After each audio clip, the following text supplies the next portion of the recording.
Welcome. Welcome to Switching Reels. I was going to say that.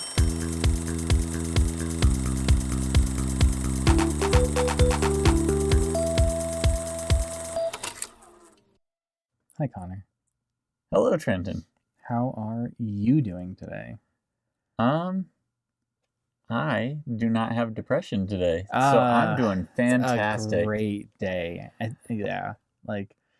I feel like, I don't know, I don't have depression, so this is a genuine question. Is it less like you don't have depression and more you aren't feeling the symptoms of depression? It's definitely that. Nice.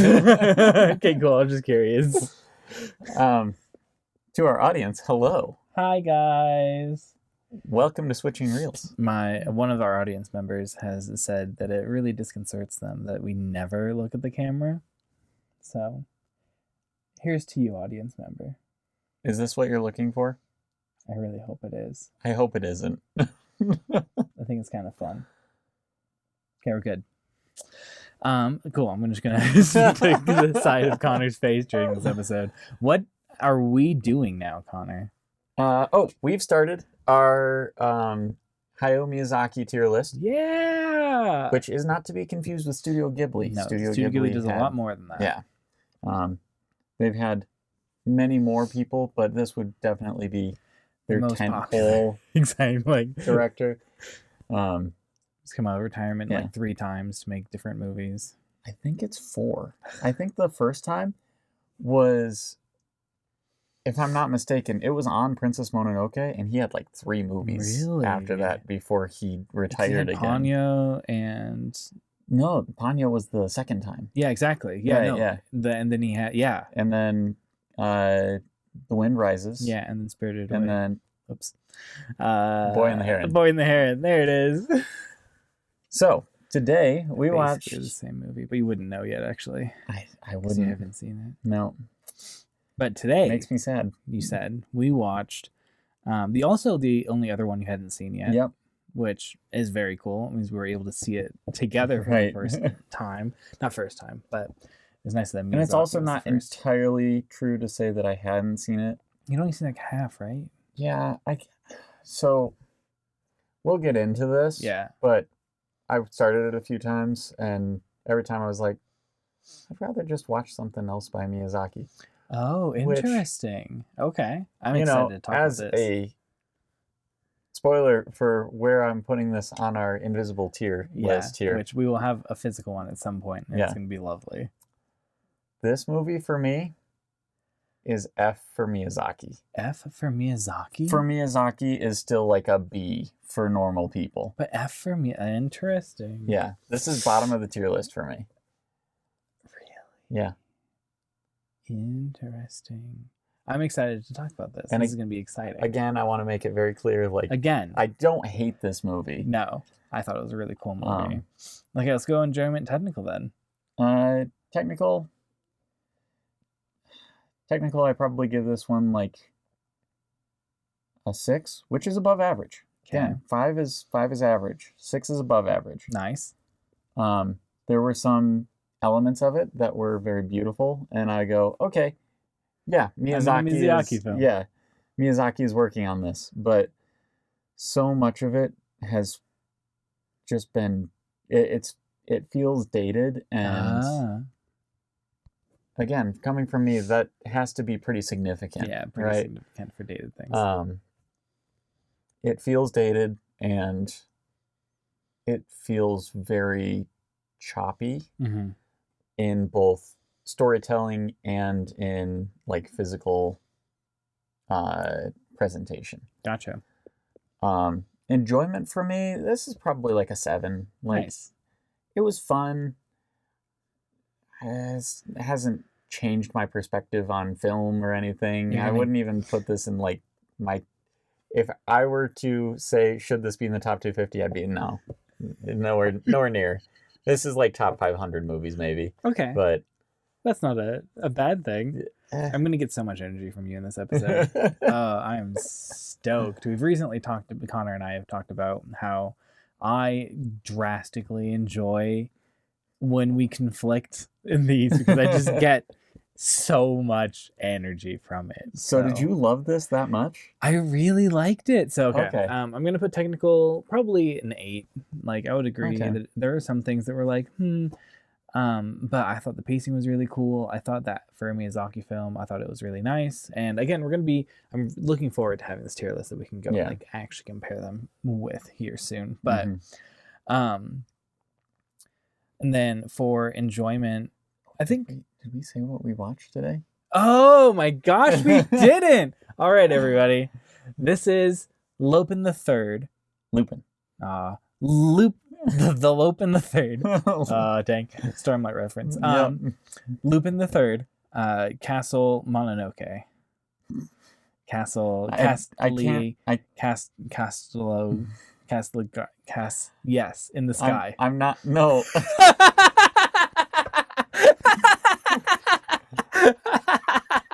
Lupin III, and I don't know if it was the Castle of Cagliostro or the Castle of Count Cagliostro, but it's one of the two. Cagliostro. There we go. It's something Cagliostro.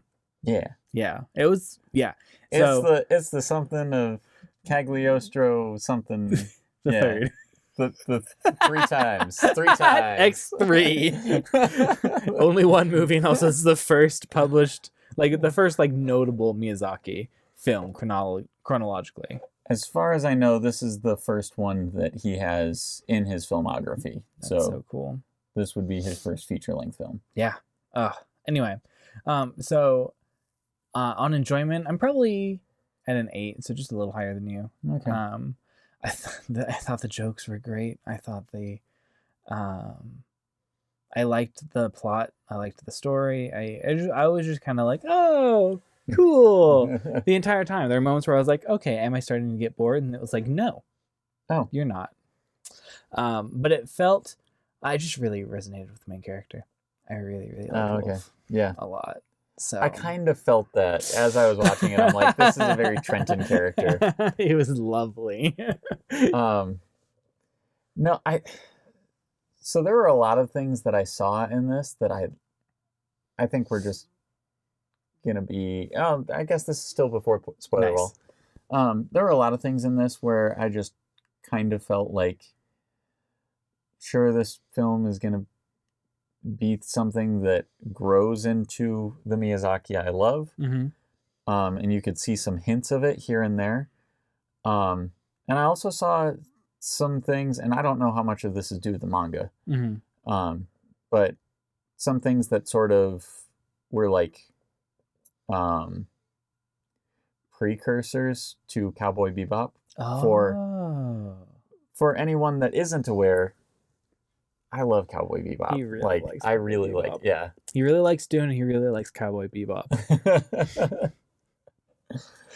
There are more things that I really like. Oh, there are so many other things, but those are the main ones that we've talked about so far, outside of books. Yeah. There's a lot of books that you like. That's fair. Cowboy Bebop is in like top 5 shows for me. Yeah. Like TV shows. Yeah. He likes it a lot. Anyway. But yeah, I did see some similarities in like, especially characters.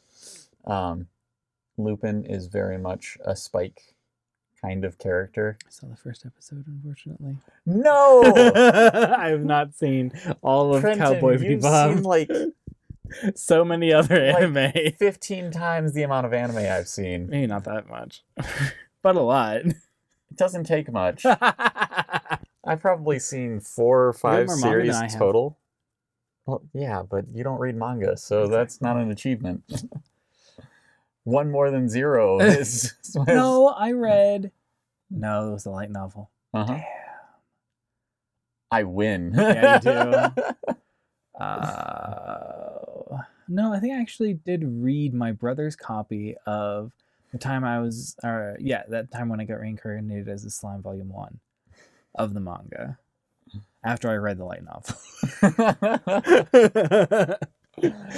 All right. Are we going over the wall? Yeah, let's go over the wall. Awesome. Welcome, everybody. Again, this is Switching Reels. We're watching Lupin III, the Castle of Cagliostro. They've already seen this part. Oh, no. Sorry, guys. It doesn't start over when we go over the wall. Like, comment, subscribe, be here with us as we go and do this cool tier list. We're going to be doing this for a few months. Yeah. Because there's like 15 or something, 13. We looked it up and there was more than you thought there were. Yeah. I think we landed on 11. Was it 11? Because I had 10. Okay, I think it was 12 then. Because it was 2 more than the number that you thought it was. Was it? Yeah. Okay, let me count them out. Do it. Oh, we're doing this again? Okay, give me a second. All right. So join us for this. It's going to be great. I'm going to make little cool pin things for like tracking our like tier list that I'm also going to make because I have a 3D printer. If anyone hasn't noticed that I have a 3D printer.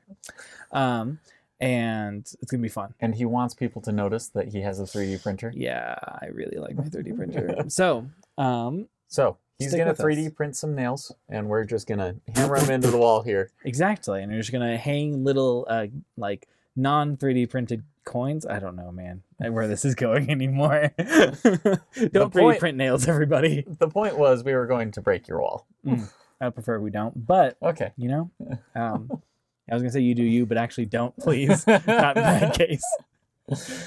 All right. Okay. So we're going number-wise. It's this one. Yep. Again, I don't have these in order by any means. Nope. But just count them out. All right. Castle Cagliostro. Next is Nausicaa, The Valley of the Wind, Castle in the Sky, My Neighbor Totoro. From here it gets blurry. Kiki's Delivery Service, Spirited Away, Porco Rosso, The Wind Rises, Ponyo, Princess Mononoke, and Boy and the Heron. Did I miss anything? Okay, so there's a 15.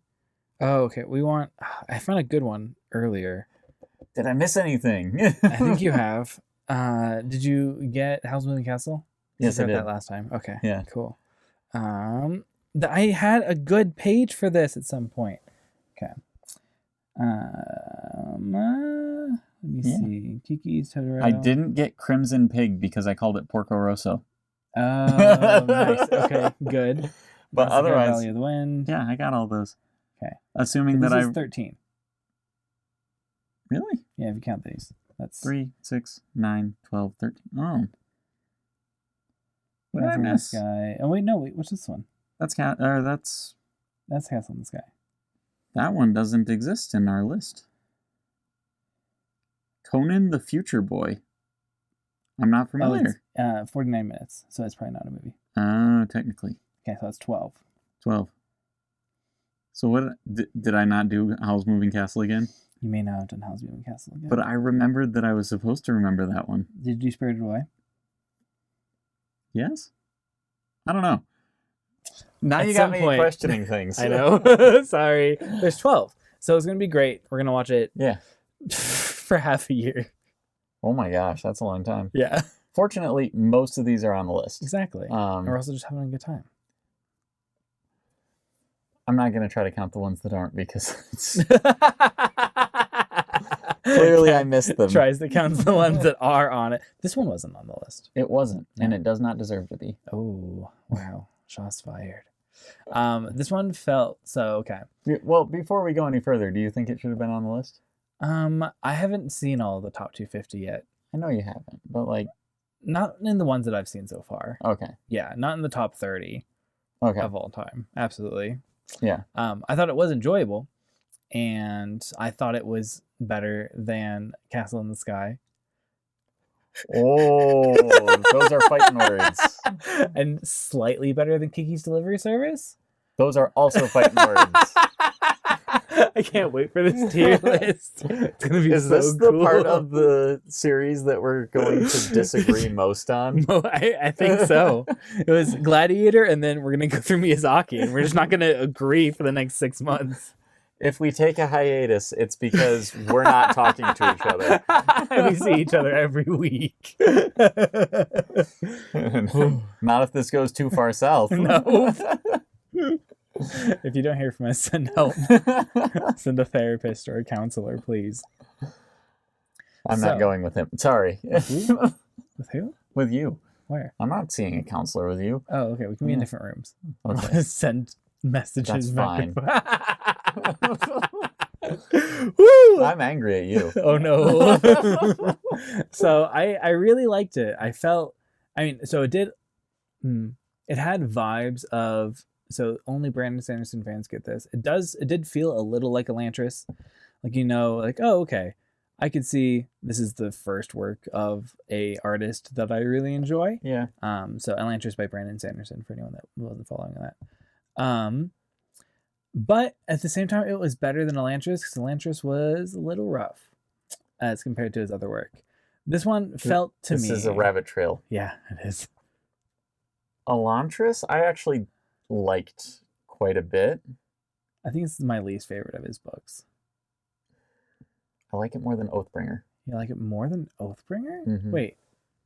Okay. I could see myself liking it. No. I think I like Oathbringer better, but only barely, and I can't believe you had to make me do that. Okay. And that's also... We're going into a book podcast now, guys. Sorry. No, I brought this up. I also like it better than one other book, but I'm afraid to say it. Which one is it? Is it the Frugal Wizard's Guide to Surviving Medieval? Oh, sorry, Handbook. That one's easy. Okay, yeah, that one. It is better actually than that one. The Yumi? It's the first Mistborn. Oh, okay. That's fine. I don't love the first Mistborn. I don't get the hype. I loved the second one, and I'm only a few chapters into the third one, and I already am liking it. Yeah, I really like the third one. I don't understand why everybody recommends the first one. I think it's a really relatively weak book.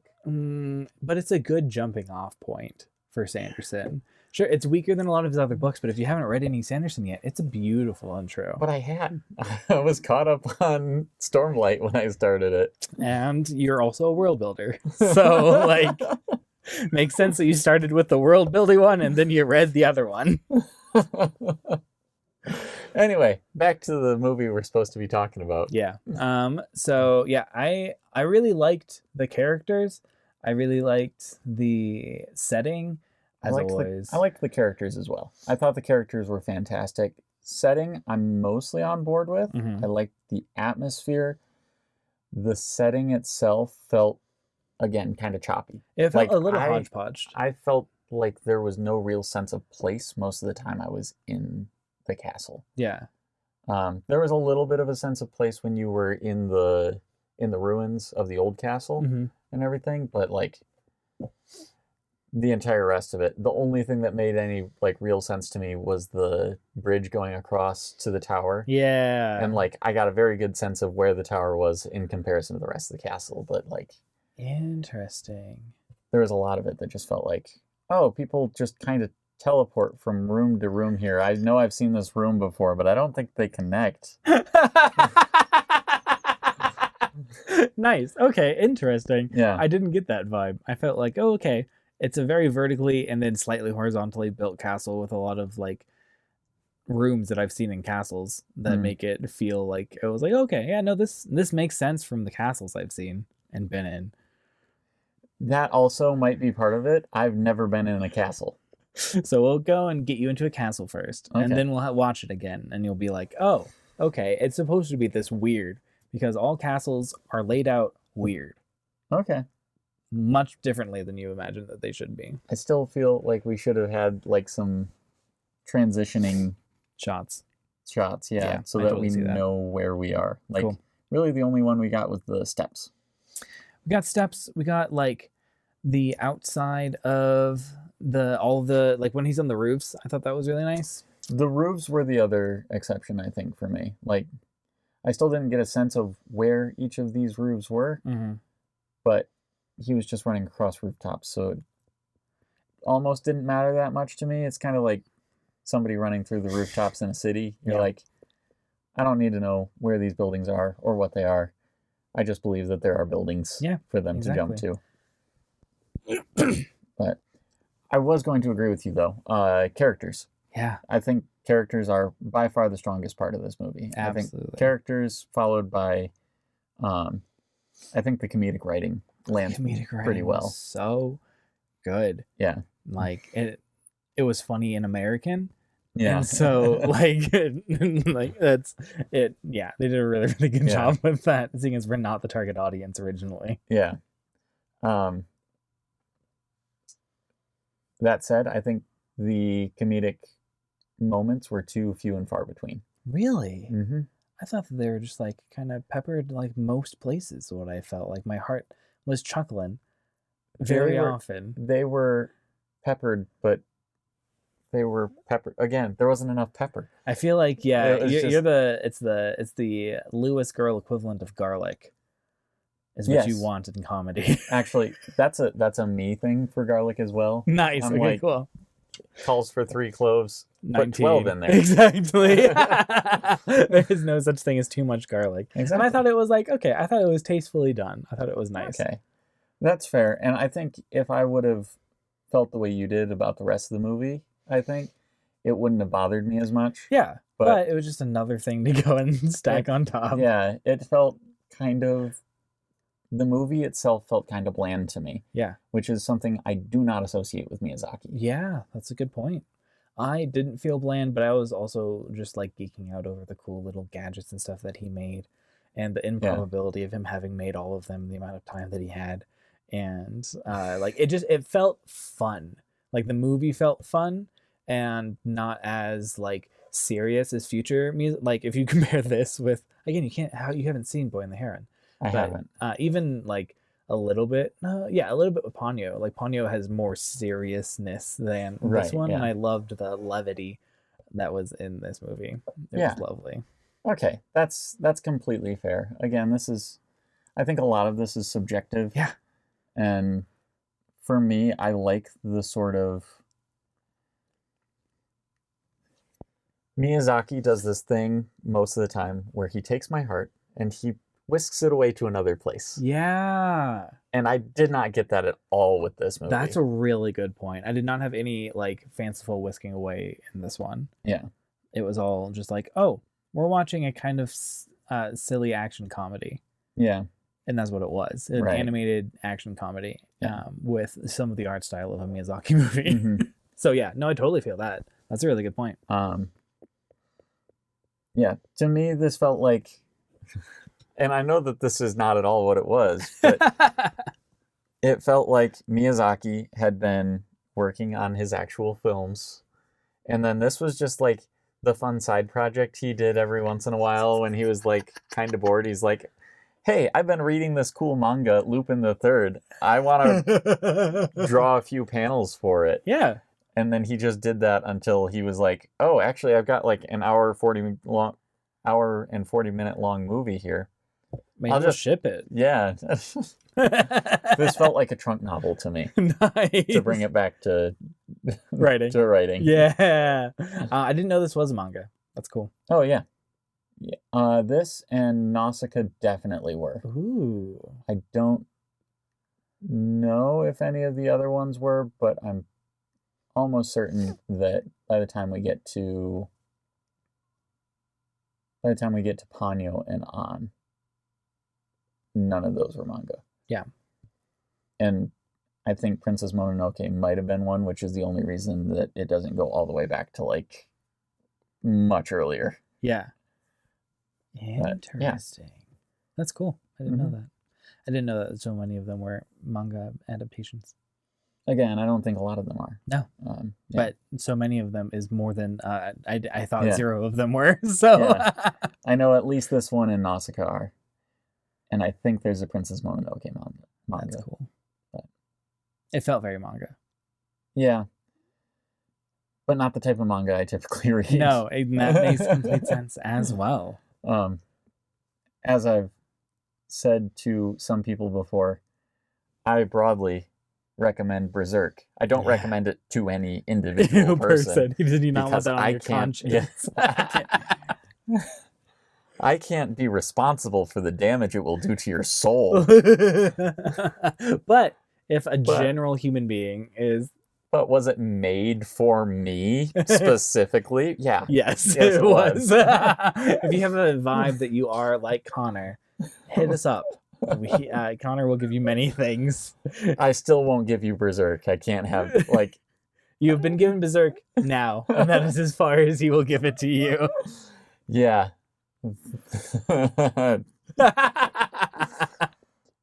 All right. Small aside, this is going to be our episode of tangents. Yeah. You say this so many times. Well, yeah, fair. We try so hard to talk about the topics we're supposed to be talking about, and it only happens sometimes. Exactly. But I had the opportunity to read more Berserk than I usually do. Oh, nice. Probably somewhere around 6 to 9 volumes, somewhere in that range. I got done with it and was like, I want the next one. I can't read the next one. Oh, no. Not right now. For those that are fans, one of those sections was the eclipse. The eclipse completely shifts the path of the narrative due to trauma. It's rough, man. But yeah, anyway, that's me. That's good. That sounds nice. I've seen people that have tattoos of the Mark of Sacrifice from that manga, which makes me uncomfortable. Why is this on someone? Well, yeah, it's to the point where I'm like, okay, I get it. I get how good this is. If this was not what it is, I would be getting a tattoo. But it is. But it's what it is. Like, I don't know, man.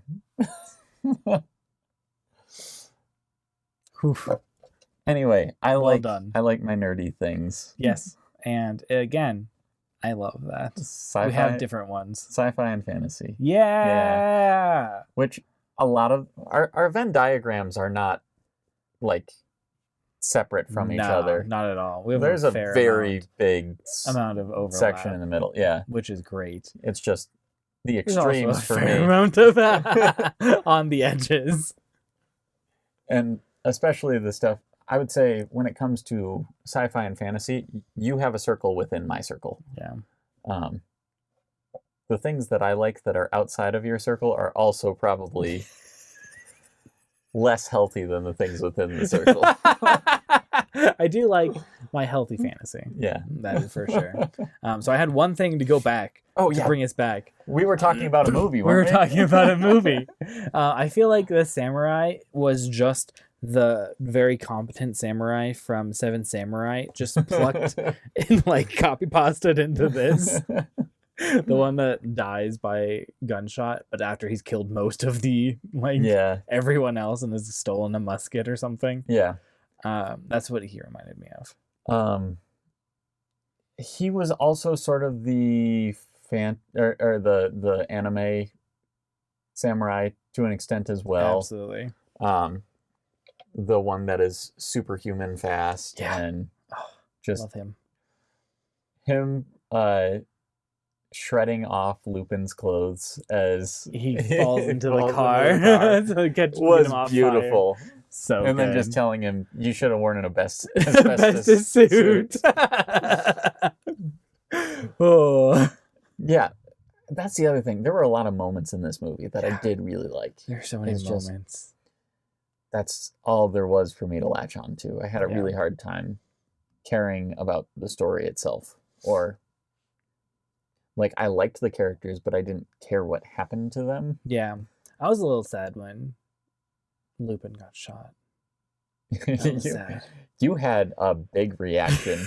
I was like, oh no! And I was just sitting there going, like, this movie has broken my suspension of disbelief so many times that, like, that's funny. Yes, whatever, he'll get up. This is such a surreal thing after us talking about Gladiator last week. Yeah. Like, it feels, again, like we flipped. It's like, it's our vibe is so different sometimes. Sometimes.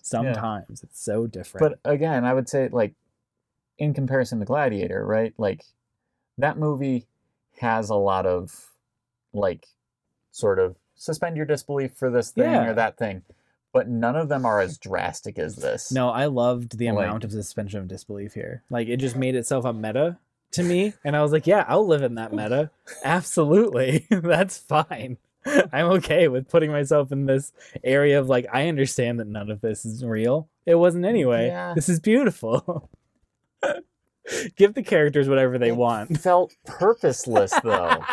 Like, it didn't. Like, suspension of disbelief is such a fragile thing. It felt like magic. To me, it felt just a little bit like the amount of. I can give that to you for the gadgets. Yeah, the gadgets felt like magic. Him climbing up the wall. That was tenacity. Him catching himself on the wall. That one was a very large suspension of disbelief. This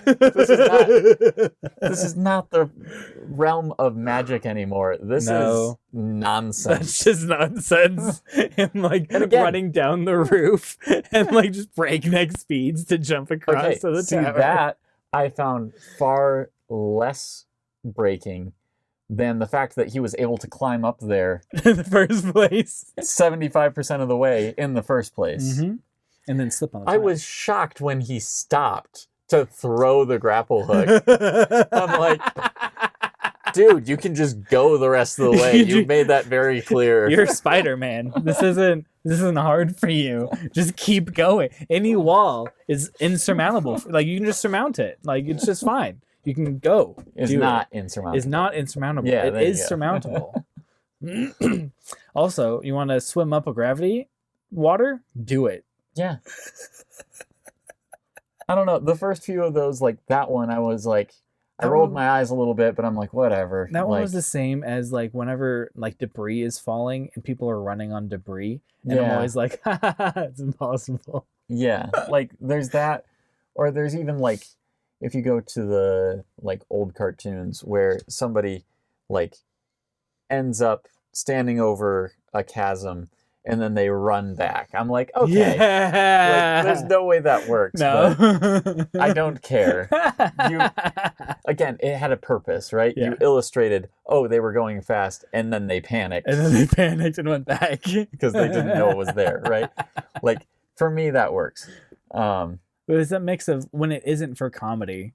And it's just there to save them, or like the technical part of your brain in this case is working very well, and that part of me was like, no, I'm turning off. I think this is neat.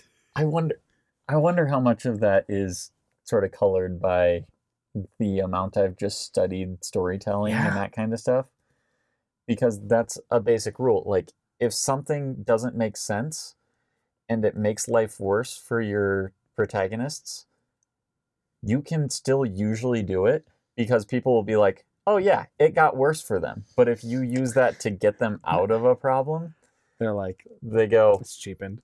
Yeah, it doesn't feel like they've actually earned any sort of victory there. Yeah. And so, or like the danger wasn't even dangerous. Yeah. But in something like comedy, like it can just be there for the joke. Yeah. And you've set up the entire thing so that you make your audience laugh. Yeah. The entire concept of like The Naked Gun, if you've ever seen that. I don't think I have. Okay. So this is one of those movies that I don't think it would ever make a list like this. Mm-hmm. But it's considered a classic comedy because the comedy is just that good. Like, and it's all of these ridiculous things that just come out of nowhere. So it's like people will say like a normal turn of phrase and then they'll use that turn of phrase in a way that's completely unexpected. Oh, I love that. That is some of my favorite comedy. Yeah. We'll have to watch. Airplane's probably the best one to get you started on that. Perfect. That sounds so exciting. There's a little bit of it that's like the jokes were definitely dated to the time and that kind of thing. There's a joke about the plane looking like a giant Tylenol. And that was back when people thought that like Tylenol was super poisonous and was actually like going to kill you and that kind of thing. So the reaction of the crowd makes no sense to anyone watching today.